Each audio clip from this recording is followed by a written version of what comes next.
Magandang araw mga kaibigan. Bigyan natin ng opinion, reaction itong post ni Rao Neb.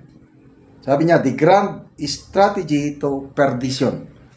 Yung pagkasira, ito daw strategy. Isinare niya ang napakagandang post article ng Morning Coffee Talks.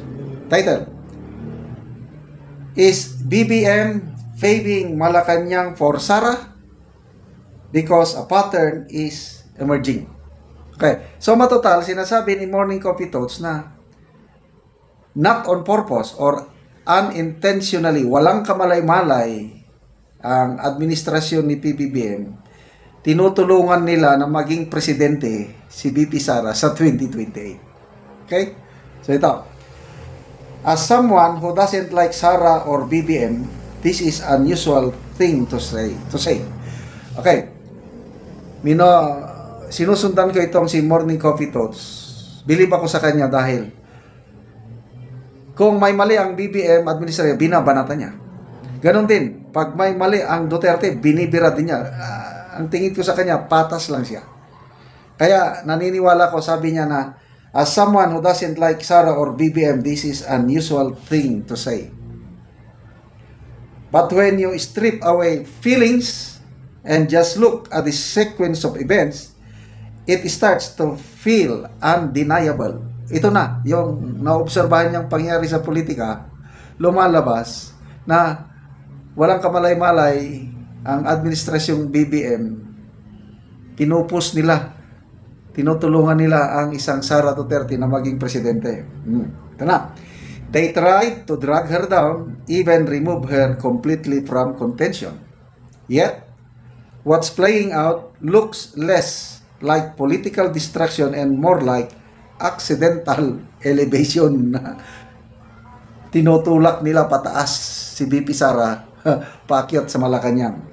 Indeed, instead of clipping her chances, every stumble seems to push her closer to 2028.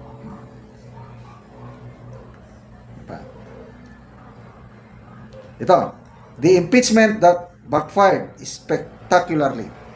In February 2025, the House impeached Sara Duterte. 240 lawmakers voted against her out of 306 present, enough to make history as the first sitting vice president ever impeached. That should have been the end. Okay? Instead, it flipped in her favor. Bumaliktad ang pangyari, nakatulong pa kay VP Sara yung pag-impeach sa kanya. The Supreme Court ruled the impeachment unconstitutional in July. The entire process collapsed in a heap. The aftermath was even more striking. Ito, Sara's approval rating jumped from 52% in February to 59% in March of 2025. Marcos fell hard, lumagapak, sliding from 42% to 25% in the same period or stretch. What was meant to cripple her gave her more weight. Yan. Instead of losing ground, she took the lead. The surveys now put her out in front. The WR numero poll in August of 2025 shows Sara Duterte leading nationally with 31.4%. In Mindanao, she controls a massive 66%. Across other regions, she remains competitive. Behind her trails familiar names. Leni Robredo at 13%, Rapi Tulfo at 10%, and Bongo at 6%. None of them are within reach. Correct, malalayo eh. She's not only shy about it either. She publicly said, I am the front runner in the presidential race in 2028 and they want me eliminated? She's not guessing, she's declaring. Why it keeps working for her? Ito, maganda. Bakit? Despite itong paninira nila kay VP Sara, demolition job, lalo siyang bumabango, lalo siyang lumalakas. Okay. Every move meant to weaken her seems to build her instead. The impeachment turned her into a political target which earned her sympathy. Yan. Hindi nila na-realize itong grupo ng administrasyon na yung kulturang Pinoy, kung sino ang inaapi, nandun ang suporta, simpatya ng taong bayan. Filipinos can spot bullying and many interpreted it that way. Her father's ICC arrest was supposed to drag their name through the mud. It ended up hardening their base and fueling nationalist anger. Yan. Kaya nabuo, naging mas solid ang mga DDS, tayong mga DDS dahil sa ginawa nila magkasunod. Inimpeach nila ang anak, kinidnap nilang tatay. Ay, ano pang gagawin natin kundi lumaban? O, kaya, ang dami natin ngayon ng mga organic na mga DDS sumusuporta sa Duterte.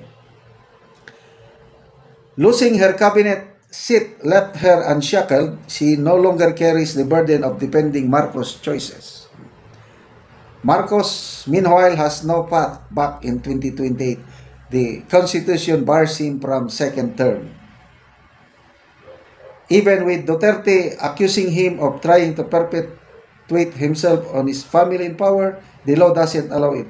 The presidency will be an open field, and Sara is already standing at the front of it. And then the May 2025 midterm drove the point home. Analysts call it proxy war between two dynasties. The results were mixed, but Sara held her ground in Mindanao and key regions. Marcos grip slip. So, ito na. Tanong. So, is BBM paving the way for Sara to become president? Not on purpose, but that's how it looks. Yan ang lumalabas. Walang kamalay-malay ang Pangulo sa ginagawa nila ngayon. Tinutulungan si BP Sara papuntang Malacanang sa 2028. So, salamat kay Morning Coffee Talks. Salamat mga kaibigan sa inyong pagsubaybay sa ating channel.